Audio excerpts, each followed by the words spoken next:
I'm going to talk about sustainable management of groundwater. Before I start, I would like to mention that we are focusing on groundwater, but the expert group at GEUS Surveys is called the Water Resources Expert Group for a reason. We are not just looking at groundwater, we are looking holistically at the hydrological cycle, also to include surface waters, climate, etc. And I guess this will become more clear during my presentation, and maybe knowing this will also help you a bit to understand why we are taking the different priorities that we are within the Water Resources Expert Group and within this 3 year. So a bit about the policy framework for groundwater. The main policies, most important policies for groundwater and water management in Europe in general is the Water Framework Directive from 2000 and the Groundwater Directive from 2006.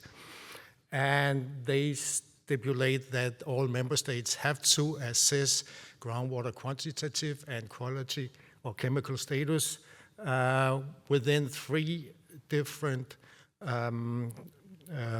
river-based management plan and ensure that we all have good water body status across Europe in 2027 ultimately. We will not reach that goal, and I'll come back to that shortly. But there are other important policies, directives, etc., that also have or influence groundwater management. The Nitrates Directive from 91, Drinking Water Directive, updated in 20, and the Floods Directive from 2007. All of those are very important.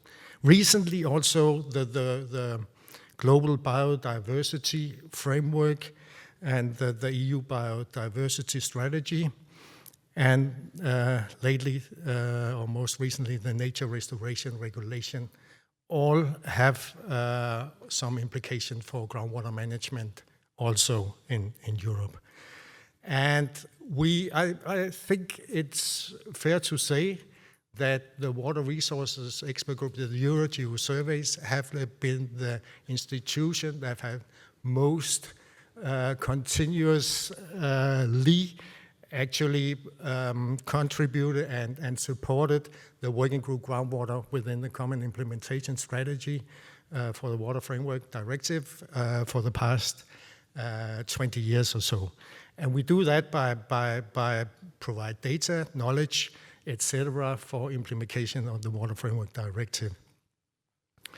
And by also creating synergies with other initiatives, like for instance the Water for All partnership, Water Security for the Planet, it's called, which is currently running within this framework program.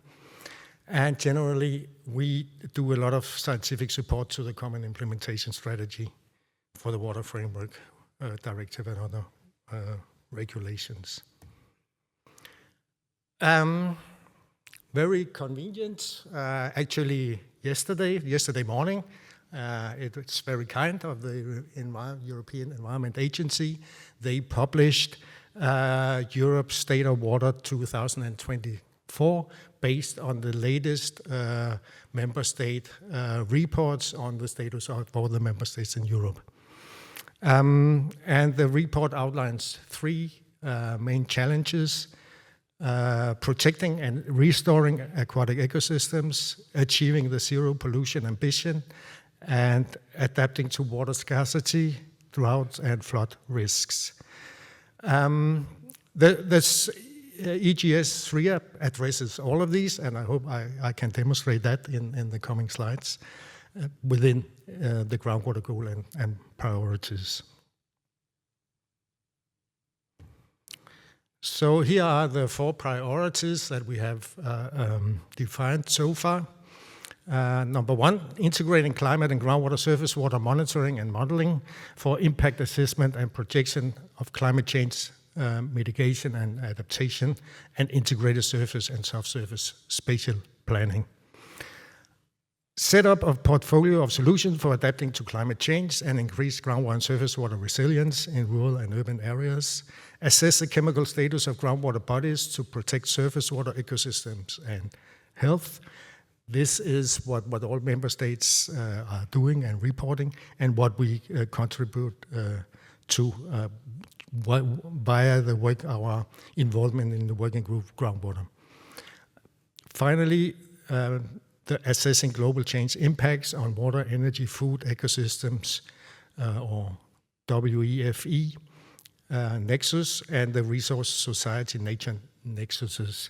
And this is where we really need to collaborate with other disciplines and integrate in or get involved in transdisciplinary work, which will become more and more important for us. So for the first priority, integrating climate and groundwater monitoring and modeling, we are using new kinds of monitoring techniques, real-time monitoring techniques that are included in groundwater modeling simulations of the hydrological cycle, and also for projecting how can we expect that the water tables in the different regions of Europe will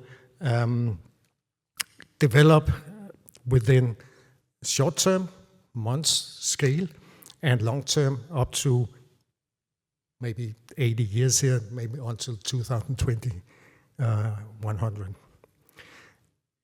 And the key outcomes of this priority is to improve our integrated monitoring and modeling tools for assessment of climate and global change impacts on groundwater and surface water and ecosystems. So if you think back to the slide from the EEA overarching challenges, this fits well into this.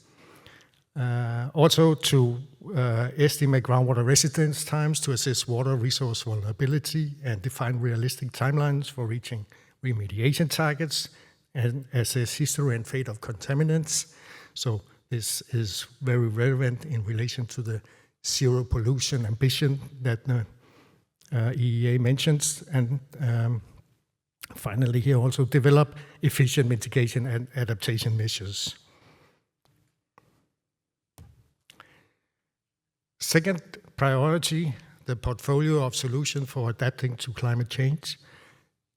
We, the GEUS surveys, the Water Resources Expert Group, the Urban Geology, and many of the others are working on also and contributing to developing solutions for protecting terrestrial and aquatic ecosystems that you see depicted to the left on this slide, protecting rural and urban areas that you see depicted to the right, and improve water resilience, security, and safety for society. So to the left you have the nature, to the right you have all the different kinds of nature-based solutions or managed aquifer, recharge, etc., that we can use to develop and improve water resilience in Europe. The third priority was assessing chemical and quantitative status of groundwater, and this is what all the member states have to do and report to the Commission or the EEA. And to the left you see a diagram illustrating that we need to do both groundwater chemical status, assess groundwater chemical status, and assess groundwater quantitative status. And there's a list of different tests you have, or the member states have to do when reporting. And this figure is from the groundwater status and trend assessment guidance, which was developed in 2009 with a lot of input from the GEUS surveys, especially Water Resources Expert Group. A key outcome of this is improved understanding of interactions, for instance, between pollutants, organisms, and ecosystems, and effects of chemical exposure on environmental and human health, including assessment of total pollutant loads, for instance, to coastal waters, and environmental flows of rivers, etc. So the quantitative aspects here. The guidance also highlight that the use of not just numerical models, but also conceptual models of your system is important to understand and describe what are the issues we are dealing with and how do we actually consider them in the best way using, for instance, numerical models. The fourth priority was assessing global change impact on the nexuses, water, energy, food, ecosystem nexus, or the more general resources, society, and nature nexuses. We all know that we need a lot of different kind of resources developing our society, but also that the use of and exploitation of these resources affect the planet, affect the status and the planetary state of the planet. So we need to develop these in sustainable ways, of course. And here the knowledge of the GEUS surveys together comes in with a lot of important data and knowledge. And I think that was it for me. Thank you.